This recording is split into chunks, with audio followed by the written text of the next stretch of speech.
To be simple, 'tis a gift to be free, 'tis a gift to come round where we ought to be.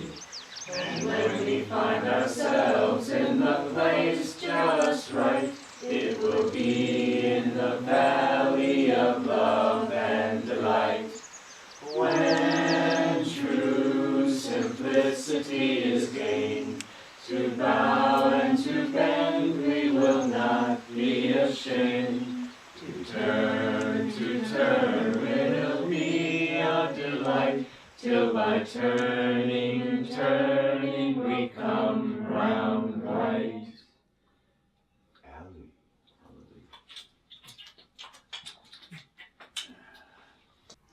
Well, this is a highly judgmental place. There's no way getting around it. I think we're spoiled. I think we are tremendously spoiled as a culture. Those of us who are middle class or better have had it very good for a very long time.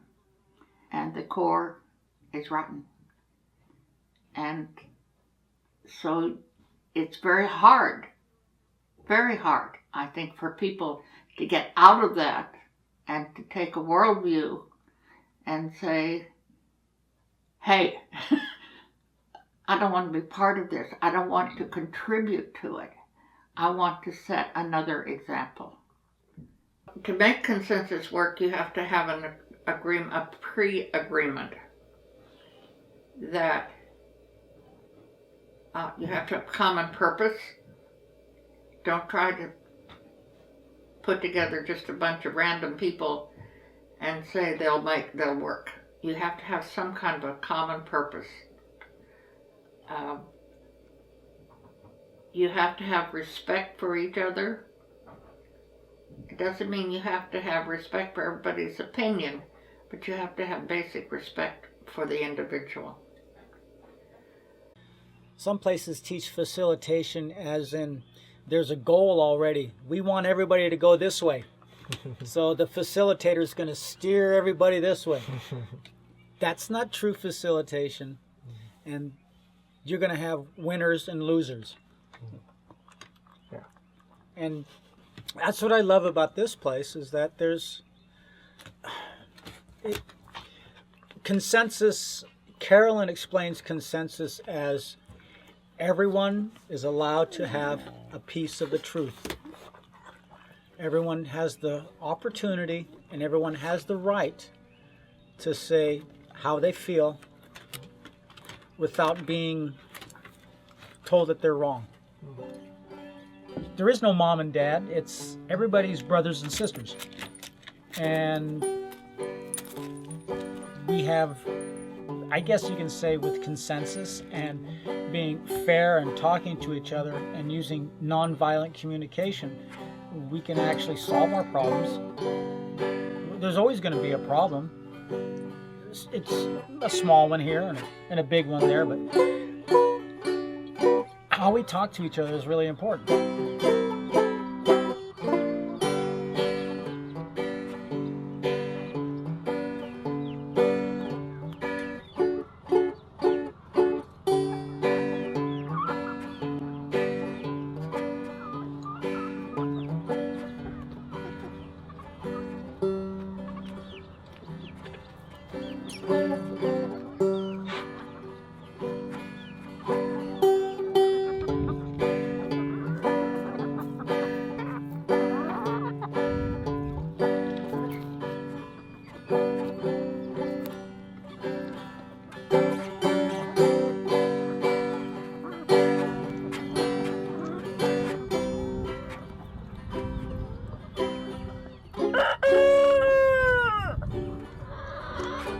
If I were working for a supermarket store, then I would get paid and I would, take my money to rent and to the bills that there are, and not really get I wouldn't really be receiving it back so much as if I live and work in a place where all the money that is made from the things that I do directly goes to the farm that I live at and helps sustain us, buys our groceries, pays for gas, things like that. And that's something that a supermarket just won't do for you.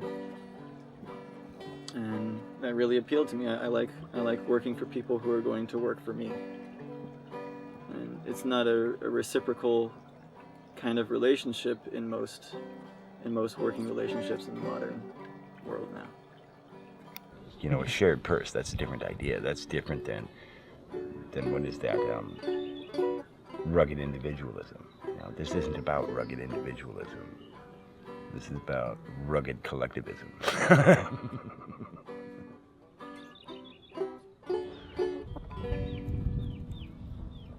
Isn't that funny? Come on, that's funny. Yeah, kind of. Yeah. I think we should have a I'm not serious. I'm not going to make an issue out of it. We can If you sell don't eggs want to at the kill, farm. if that offends you, then I don't want to kill any birds. But we can sell the eggs at the farmers market. We can provide, and besides that, I don't have to be the first one up in the morning to get eggs.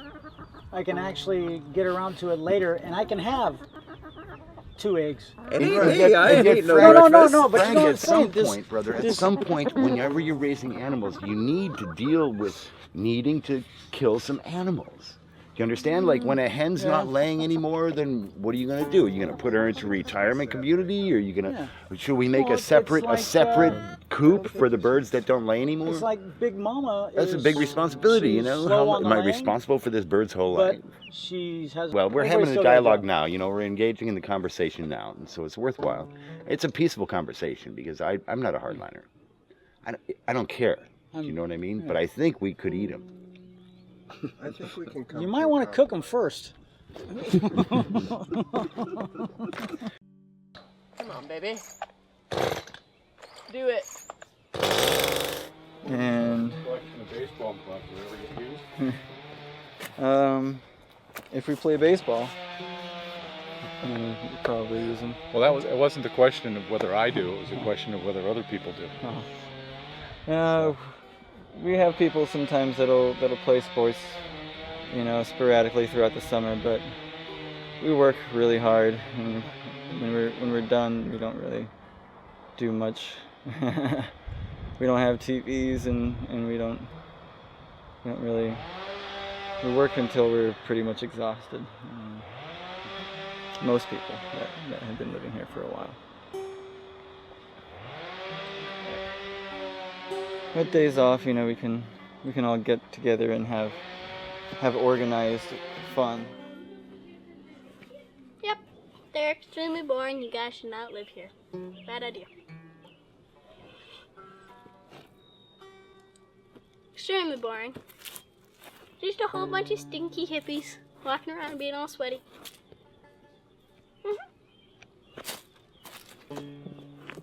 They're boring. And I do not want to be a stinky hippie. I want to be a 4-star chef working in a 4-star restaurant in France. Ugh. I would never eat the food here, or most of it. There's like never meat here. It's always beans and rice and quinoa. Salad that's all gross with grossness like slugs on it. To bring healing, you know, here's the purpose of a meeting. But if the purpose of a meeting is to castigate or to punish, well, I don't even want to participate in a meeting like that, you know. Well, okay. If it's to accuse, you know, to point the finger, you're doing bad stuff. That's not a good meeting. Yeah. But we've been a part of them meetings where, you know, since I've been here, where we've both done that, Jay. And I'm telling you, it need not be. What's that? It need not be. All right. Well, that follows that good light of, you know, practice what you're preaching in some regards, because it's both of us have done that. Be real. I've been doing this a long time. No. Sometimes what I say you misconstrue as attack. That doesn't mean I'm attacking because you think I am. No. It means you're attacking because you think I'm attacking. We could be here now in ecstasy, but you choose to remember what has occurred apparently yesterday Well, and bring it here, and that poisons this moment. okay. And am I accusing you of poisoning this moment? No. I'm telling you, you're poisoning this moment. I'm not accusing you of it. I'm simply observing it. You know, yes, this place is like a big family. And that's why we can be rather protective sometimes. It's like, you know, if we don't want a visitor here, it can kind of be the same kind of thought process as, like, you know, I don't want my daughter dating that guy, you know, or I don't want my son hanging out with those kids, you know. You don't want to, you want to protect your family. We have meetings where visitors are not allowed to come to, and we talk amongst ourselves, and we can't share that with you because we want to see the real you. But we already know when you come if you're a good fit for Alpha or not. That's the biggest thing is with the visitors. That's the whole process with being a visitor and not exactly being a full-fledged member, part of the community, being one of the community, is when you're visiting, well, not only are you finding out if you like the community and you want to be a part of the community is also looking at you.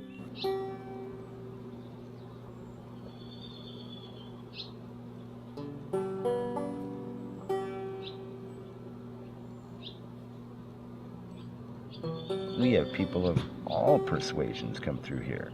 Some people leave here in a hurry, perhaps in a state of fear, or at least imbalance. We live differently, to be sure.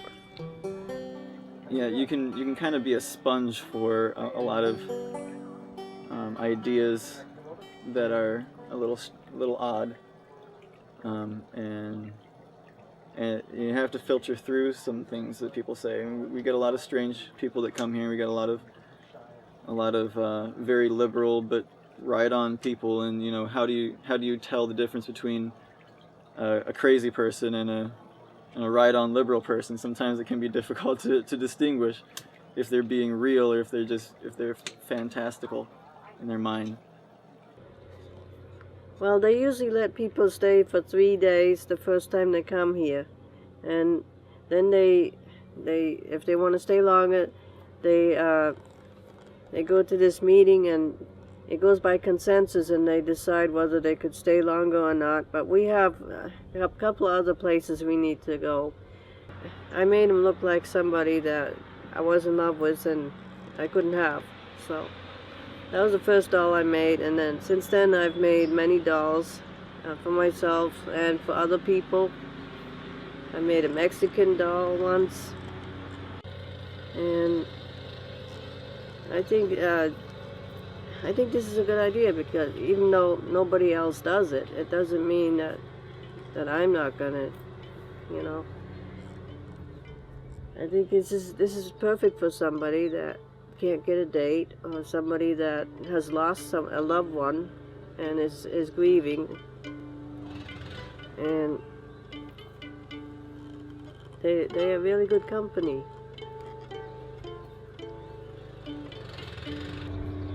I mean, everything's got energy, even the bench I'm sitting on, because everything's made of molecules, and they're made of atoms, and they're actually moving. Even though we don't see them moving, they're actually moving about, so everything is alive. Everything around here is alive. I mean, he's made of sticks. He's got sticks inside him for bones. They were parts of trees once. So even though we don't think he's alive, he is. It's like everything else. So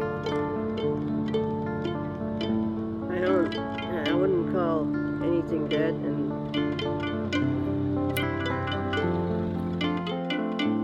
oh, fear is rampant.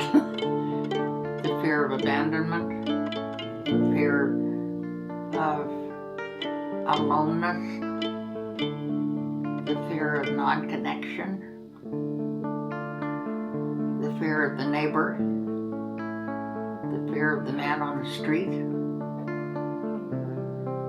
fear of the jails, the fear of the government. I mean, people are possessed with fear. It's a really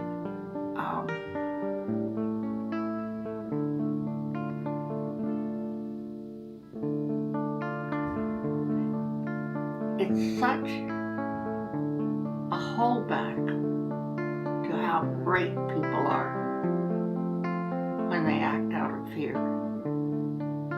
If there was such the feeling, if there was the society where we didn't have to swindle people for money or for, you know, greed of any kind, then there wouldn't be that kind of danger. A lot of the danger exists because we have a greedy nature about things, you know.